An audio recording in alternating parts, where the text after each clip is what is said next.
Mr. Chairman, I introduce Mr. Todd Blanche as President Trump's nominee. Thank you, Senator Moody.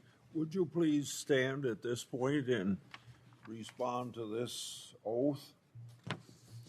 Do you swear or affirm that the testimony you're about to give before this committee will be the truth, the whole truth, and nothing but the truth? So help you God. Thank you for your positive response. Now it's up to you to take what time you want to make a statement and introduce any people you have with you. Thank you. Thank you very much, Chairman Grassley, and thank you, Senator, for that introduction. I appreciate you and your friendship. Good morning, Chairman Grassley, Ranking Member Durbin, and the other members of the committee. Thank you for having me. As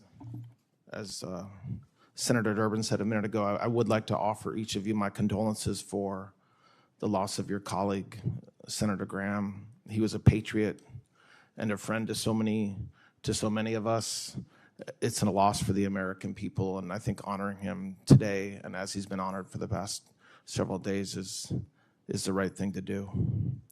17 months ago, I sat at this table as the nominee to be the Deputy Attorney General, and I told you that serving in the Department of Justice was my American dream. Since then, I have helped lead it, first as deputy and now as acting Attorney General, and I'm here today to earn your trust once more. I've lived the American dream. I waited tables to get through college, moved to New York with my wife and 2 young kids, went to law school at night, read textbooks on the late train home while I worked days as a paralegal at the U.S. Attorney's Office. From that start, I became a prosecutor and spent 9 years prosecuting violent gangs and drug dealers. I rose through the ranks of the Department of Justice as a line prosecutor, then a division chief, then as of last year, Deputy Attorney General, and now Acting Attorney General. But I did not take that path for a title. I took it to make a difference for American families and the towns they call home. I am exceedingly grateful to President Trump for his trust, and to my family who have carried me through every long day and late night. My wife, Christine, our wonderful children, Sydney and Justin, my granddaughter, Blaine, who's here today, all of them are here today, my wonderful friends, many of whom are here today, are really what make this worth it and what gets me through my days. And so I want to thank them for not only being here today and supporting me, but also being with me every step of the way of the journey that we're on together. My family's blessings should be available to all Americans.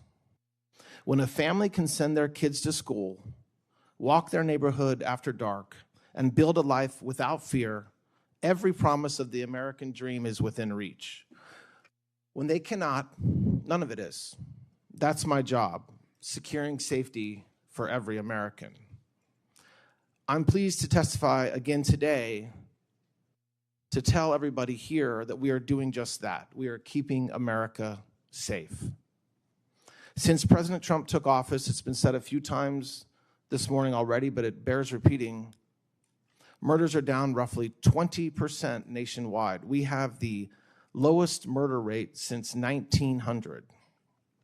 Violent crime arrests are up nearly 114%. We've taken almost 5,000 child predators and human traffickers off the streets. And the Department of Justice has filed nearly 100,000 indictments and informations since January 20th, 2025.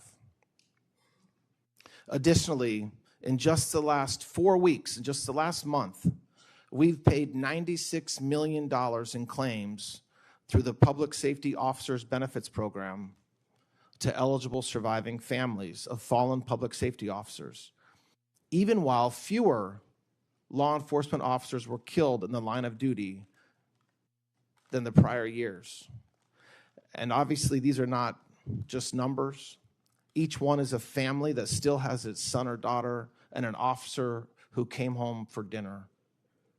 If you look at Washington and Memphis as examples, where we have worked with federal, state, and local partners, pulling thousands of criminals off the streets in those two cities. Homicides in D.C. are down about 60%, and overall crime in Memphis declined by more than 40%. We've seized thousands of illegal guns, brought more than 150 missing children home in those two cities, and cleaned up parks and spaces family once avoided, so you can take your kids and loved ones there once again. We are enforcing our borders. We are prosecuting the smugglers who profited from an open border, removing criminal aliens, and dismantling gangs like MS-13 and TDA.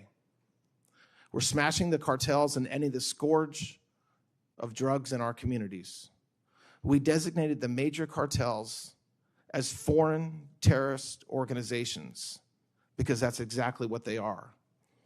And we're using every tool that unlocked: narco-terrorism charges, forfeiture, and extraditions. Dozens of cartel leaders are now in American custody. Drug seizures are skyrocketing, and overdose deaths are finally falling. We are protecting taxpayers. Last year, the department brought the largest healthcare fraud takedown in American history, more than $14 billion, and another $11 billion in total fraud in just the last 3 months. That's money stolen from the fisc, stolen from Medicare, from seniors, working families, and we're clawing it back. We're doing all of this, I will add, through partnership. Federal agents, state troopers, county sheriffs, local officers, and state attorneys general in your home states, all pulling in the same direction. That is what happens when we fight crime together, and I want to bring that model that we've done in a few towns to more communities in every state. Above all, we are restoring American trust. In recent years, we watched the Justice Department turned against many of you and a former president, and it damaged the public's faith in justice. We are fixing that. Members of this committee on both sides have fair questions about the hard debates of the past year, and I welcome them.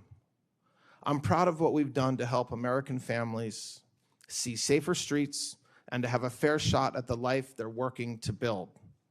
None of this is a Republican or Democrat issue. Every senator here has constituents who just want to be safe. The men and women of this department are the finest people I have ever worked with, and leading them is the honor of my professional life. We are keeping America safe, and we are just getting started. I love this country. I love the Department of Justice. Thank you very much, Chairman, for the opportunity to appear before this committee today, and I look forward to answering your questions. Thank you.